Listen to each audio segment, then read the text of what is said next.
என்ன பதில் கிழிச்சு விட்டாரு இவரு? சொல்லுங்க பார்க்கலாம். ஏங்க என்ன வெக்கக்கேடா இருக்குது. நீங்க ஒரு கேள்வின்னு கேக்குறீங்க. நான் சொல்றத கேளுங்க. இவ்வளவு நடந்திருக்குல்ல, இதெல்லாம் என்ன சொல்றாரு? தனிப்பட்ட முறையில் சொல்றாரு. இதை வருஷ முறை தானே சொல்லிட்டு இருக்காரு. இதை கேட்கறதுக்கு நாங்கள் அமர்ந்துட்டு இருக்கணுமா? இதை தடுத்து நிறுத்துறதுக்கு என்ன பதில் சொல்லு, அதை கேட்கலாம். அதை விட்டுட்டு எப்பொழுது பார்த்தாலும் நாங்கள் குற்றவாளிகளை கைது செய்கிறோம். இது எல்லா ஆட்சியிலும் தான் செய்யறாங்க. இதுக்கு என்ன போய் நீங்க முதலமைச்சர் இருக்க வேண்டியது? இதை எப்படி தடுக்கப்படுவது அதுதான் முக்கியம். அந்த கேள்விக்கு ஏதாவது பதில் சொல்றாரா? இல்லையே. நாங்க பயந்துட்டுலாம் வரலைங்க. எங்களை பேச அனுமதிக்காத காரணத்தினால் நாட்டில் நிலவுகின்ற பிரச்சனையை எடுத்து சொன்னா இந்த அரசாங்கம் காலி ஆயிரும்.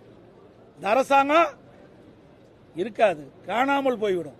அதனாலதான் பயந்துகிட்டு எங்களுடைய பேச்சை கேட்க முடியல, எங்களுடைய பேசுவதற்கு அனுமதி கொடுக்கல. அதனாலதான் நாங்க வெளியே வந்த மொழிய இந்த அரசாங்கத்தை கண்டு பயப்படுகின்ற கட்சி அதிமுக கட்சி அல்ல என்பதை பலமுறை நாங்க நிரூபித்து காட்டியிருக்கிறோம்.